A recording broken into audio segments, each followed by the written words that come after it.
각 요일마다 주제별로 뉴스를 살펴보는 알짜 뉴스 시간입니다. 오늘은 국제 뉴스 살펴보는 시간이죠. 오늘도 동의대학교 행정정책학과 김태환 교수 자리에 함께하고 계십니다. 안녕하세요. 예, 안녕하세요. 네, 교수님.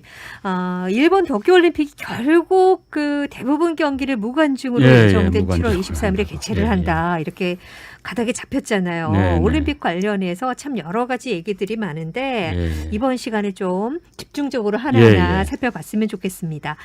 먼저 그 자원봉사자들이 지급된 그 공식 용품들이 중고시장에 팔고 있다고 하는데 이거 아직 올림픽도 안 시작했는데 무슨 말인가요? 그래서 뭐 이런 일이 다 있나 할 정도로 좀 의아한 일이 사실 벌어지고 있는데요. 네. 어제 일본 NHK 방송이 이제 보도한 내용입니다. 네.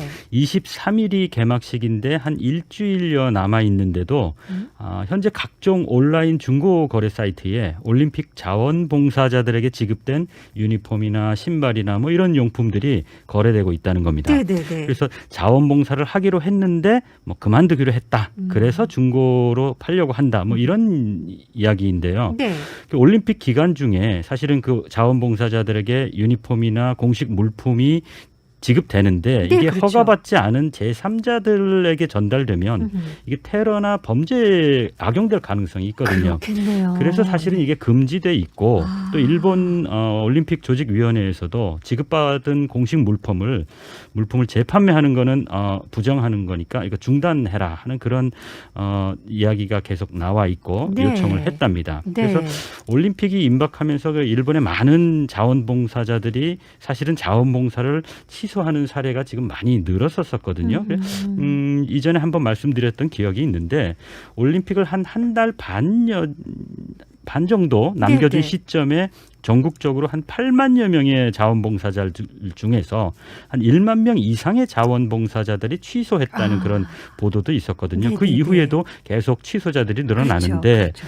이게 취소하기 전에 이제 임박해 있으니까 각종 필요한 물품들을 이제 전달해 줬을 텐데 이런 상황이 있는 겁니다. 그래서 사실 관중이 없는 상태로 경기를 치르기로 했기 때문에 자원봉사자들의 역할이 사실은 이렇게 많이 필요하지 않고 역할이 상당히 줄어든 건 사실입니다. 그렇죠.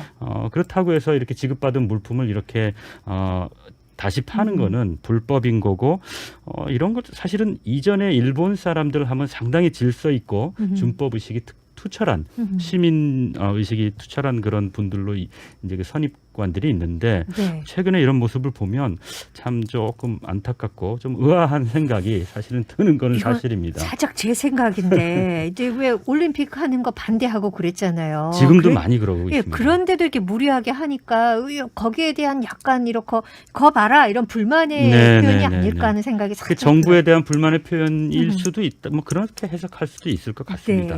정말 올림픽이 이렇게 코앞으로 다가왔는데 개최 도시인 도쿄에서 코로나 감염이 지금 급증하고 있잖아요. 그러니까요. 일본 사람들도 스트레스가 참 클 것 같아요. 우리보다 훨씬 심하죠. 그래서 사실 일본 최근에는 왕래가 자유롭지 않으니까 그랬는데 이전에 피난 부산으로 와가지고 오랫동안 머물다가 간 일본 친구들도 있고 그랬었는데 도대체 누구를 위한 무엇을 위한 올림픽이냐 이런 목소리가 아직도 적지 않거든요. 그래서 올림픽 역사상 사례를 찾기 어려운 좀 파행적인 올림픽이 될 것 같은데 어떻게 보면 관중 없이 경기를 진행해도 선수들과 관련자들이 다수 이렇게 접촉할 수밖에 없기 때문에 물론 이제 참가 선수나 관련자들은 이제 다 백신을 했겠죠. 하도록 돼 있지만 염려가 없을 수는 없고 그래서 또 어떤 차원에서 보면 이번에 백신 효과가 어느 정도인지 한번 확인이 될 수 있는 자연스럽게 그런 기회도 되지 않겠나 그런 생각도 또 해보기도 합니다.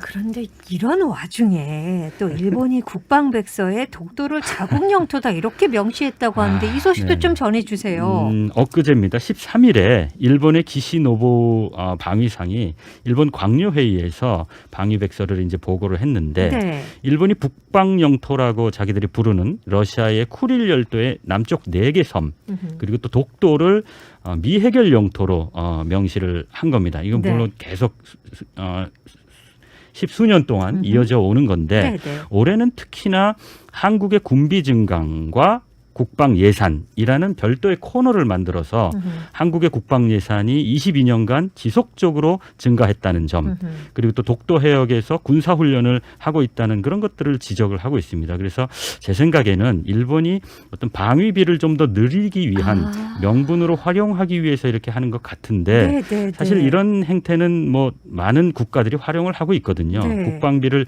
증액하기 위한 명분으로 삼기 위해서 그렇죠. 주변국의 어떤 위협과 군사력을 조금 과장하는 그런 일들이 종종 있기는 합니다.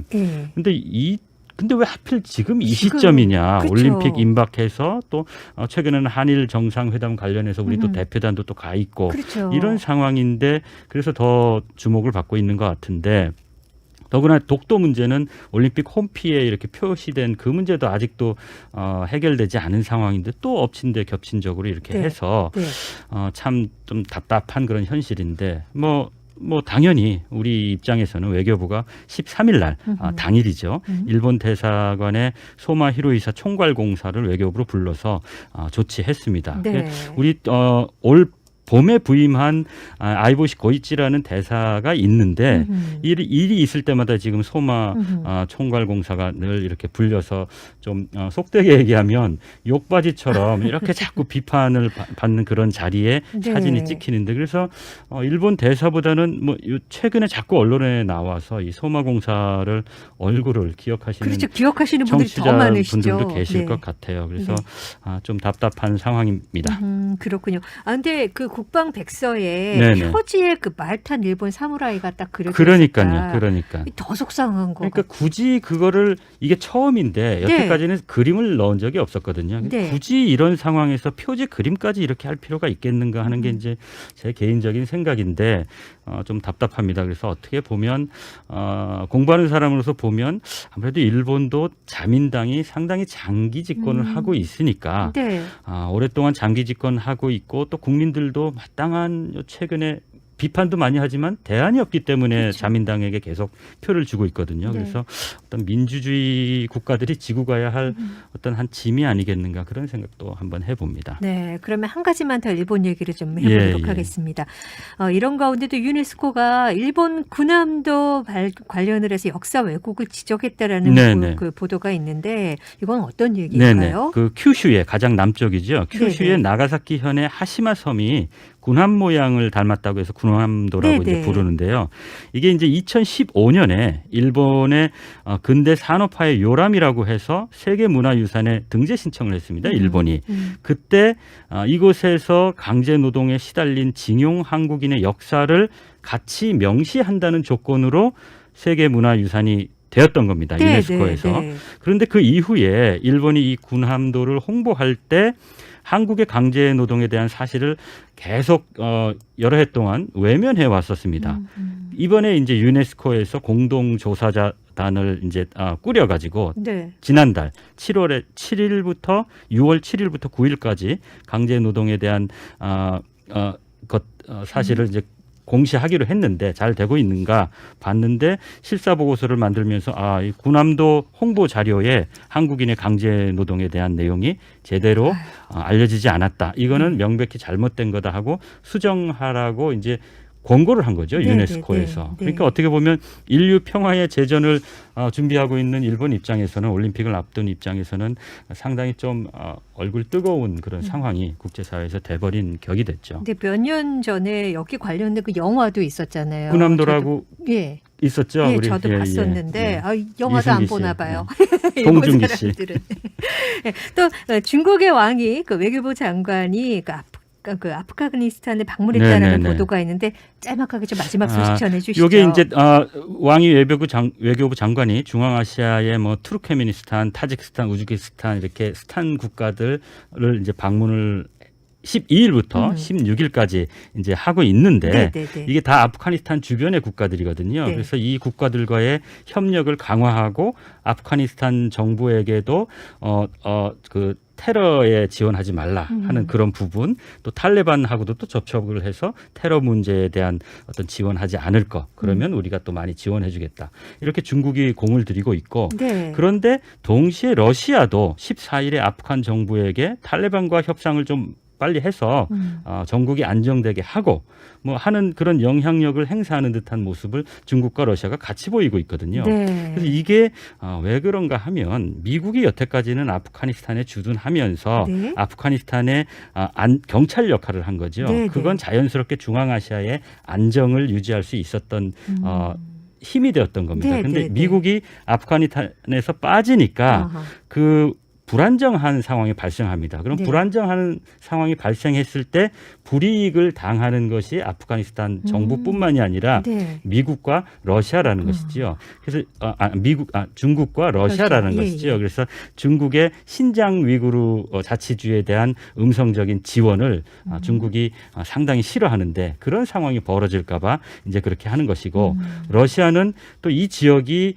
옛날 소련의 연방 안에 있던 공화국이었었습니다. 그런데 이제 소련 해체되고 나서는 중국의 영향권으로 상당히 많이 기울어 있는데 그것을 경계하는 것이죠. 그래서 미국이 빠지니까 중국의 영향권으로 좀 더 빨리 흡수될 것을 염려해서 러시아가 또 이렇게 많이 이렇게 개입을 하려고 하는 것. 그러니까 중국과 러시아의 경쟁 관계가 발생할 수 있는 환경을 미국이 만들어줬다. 이런 강대국 간의 역학관계가 있는 것으로 해석을 할 수 있을 것 같습니다. 네, 알겠습니다. 이렇게 또 국제 정세까지 함께 쭉 짚어봤습니다. 자, 오늘도 지금까지 국민대학교 행정정책학과 김태환 교수와 함께했습니다. 교수님 감사합니다. 네, 고맙습니다.